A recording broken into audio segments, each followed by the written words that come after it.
High सांग माने good morning. सकाळु सकाळु बों को सांग माननकु खाइबा पई देई सारिबा परे मु निजे आसी जाइतिली ब्रेकफास्ट करिया पई। ब्रेकफास्ट रे आज मुड़ी मिक्सचर टमाटो काकुड़ी गोळेई खिया होइतिला।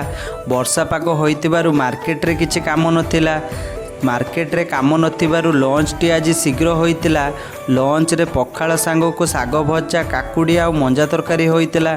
खाई सारी टिके रेस्ट नहीं इवनिंग रे रेडी होई बाहरी पड़ती मैडम को घर को।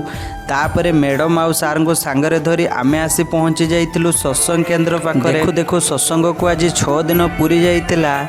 आउ गोटे दिन रे सत्संग शेष हो एई कथा सुनी समस्त मन रे बहुत दुख थिला। आमे भितर को प्रवेश करी बाबांकर प्रवचन शुणिथिलु। प्रवचन सरिबा परे ठाकुरंकर आरती करी ठाकुरंकठो प्रसाद पाई घर को फेरिथिलु। एमितिका डेली मिनी ब्लॉग देखिया पाई मो चैनल को लाइक शेयर सब्सक्राइब करंतु। रहुची जय जगन्नाथ।